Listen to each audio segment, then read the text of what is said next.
नमस्कार, आप देख रहे हैं सिटी न्यूज और मैं हूं आपके साथ कंचन। चतरा लोकसभा में कांग्रेस के प्रत्याशी को टिकट देने पर इंडिया गठबंधन के कई दल नेता और कार्यकर्ताओं का उन्हें विरोध का सामना करना पड़ रहा था, लेकिन अब लोग इंडिया गठबंधन के प्रत्याशी को जिताने के पक्ष में उन्होंने निर्णय लिया है। जो आपसी मतभेद था उसे खत्म करके अब एकजुट होकर गठबंधन के प्रत्याशी के पक्ष में प्रचार प्रसार करने का निर्णय लिया है।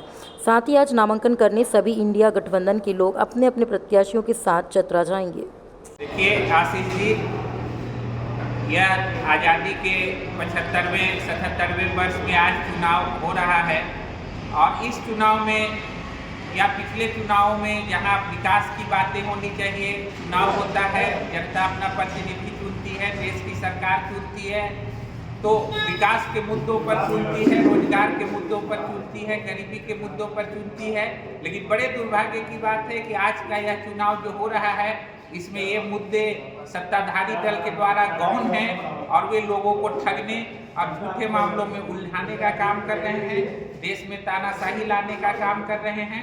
आप देख रहे हैं यह तानाशाह सरकार तानाशाही कर रही है। जिस प्रकार हिटलर तानाशाही करता था, अब जो इतिहास पढ़े हैं वे लोग जानते हैं कि हिटलर की एक सेना थी, बड़ी ही दुर्दांत सेना, जिसको गेस्टापो का नाम था उसकी पुलिस का, और गेस्टापो जो हिटलर के खिलाफ बोलता था वह गेस्टापो की पुलिस आती थी और उस आदमी को उठाकर ले जाती थी। फिर उसका लाश भी अगर मिल गया तो उस परिवार के लिए बड़ी बात होती थी। तो उस गेस्टापो की तर्ज पर ही इस मोदी सरकार ने केंद्रीय एजेंसियों ईडी और सीबीआई का गलत इस्तेमाल कर रही है और गेस्टापो की तर्ज पर अपने खिलाफ बोलने वाले लोगों को, जनता के हित में बोलने वाले लोगों को कैद कर रही है। जैसा कि झारखंड में हमारे नेता हेमंत सोरेन को उन्होंने बिना झूठे मुकदमे में, बिना मुकदमा चलाए हमारे लोकप्रिय मुख्यमंत्री को बंद किया। लेकिन मैं कहना चाहता हूँ ऐसे लोगों को कि तानाशाही ज़्यादा दिन नहीं चलती है और हर तानाशाह का अंत होता है और झारखंड जेल से डरने वाला नहीं है। आपने पिछले दिनों जो महागठबंधन की रांची में रैली हुई थी उसमें समुद्र देखा होगा। जिस तरह भगत सिंह ने कहा था कि मत रो माँ लाल तेरे बहु तेरे, एक भगत सिंह मरेगा तो हजारों भगत सिंह पैदा होंगे, जिसे रोकना इस अंग्रेजी सरकार के बूते की बात नहीं होगी। उसी तरह एक हेमंत सोरेन को जेल में भेजेंगे तो हजारों हेमंत सोरेन पैदा होगा और यह पिछले दिनों रांची की रैली में स्पष्ट हो गया है। वहां आपने देखा होगा कि हजारों नहीं लाखों हेमंत सोरेन पैदा हो गए और लाखों हेमंत सोरेन को रोकना इस अत्याचारी केंद्र सरकार के बूते की बात नहीं है।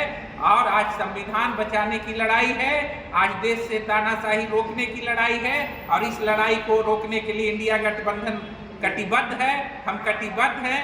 झारखंड कोई भी कुर्बानी देगा लेकिन झारखंड झुकेगा नहीं और इंडिया रुकेगा नहीं।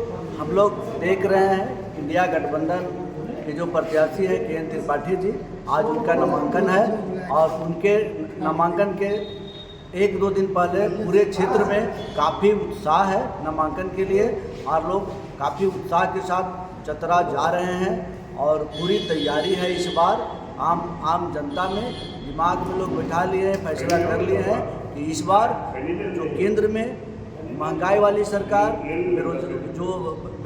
बेरोजगार बनाने वाली सरकार, आरक्षण खत्म करने वाली सरकार है, उससे आम जन काफ़ी त्रस्त है और उनको सबक सिखाने के लिए इस बार आम जनता तैयार बैठी है और नामांकन काफ़ी अच्छा माहौल में होगा और केंद्रीय पार्टी की जीत सुनिश्चित होगी। यहाँ चंदवा प्रखंड से हजारों की संख्या में हम लोग के त्रिपाठी के नामांकन में चतरा जा रहे हैं। अब रही बात पार्टी का अलायंस की, गठबंधन का, तो सभी किसी में विवाद नहीं है। सभी लोग अपने तन मन धन के साथ इस नामांकन में भाग ले रहे हैं। हम लोग के बीच किसी तरह का विवाद नहीं है। आपस घर में होता रहता है, वैसा कोई बात नहीं है। सभी रहते हैं कि हम ही घर का मालिक बने, जब लेकिन मुखिया घर का बन जाता है तो उनके बाद सभी लोग मानने लगते हैं। आज वही देखने को मिल रहा है। सब हम लोग एकजुट होकर नामांकन के लिए चंदवा से रवाना हो रहे हैं। कितने की संख्या में जा रहे हैं आप लोग लगभग? ये चंदवा से वैसे तो कोई बाई नेम नहीं है, लेकिन हजारों की संख्या में हम लोग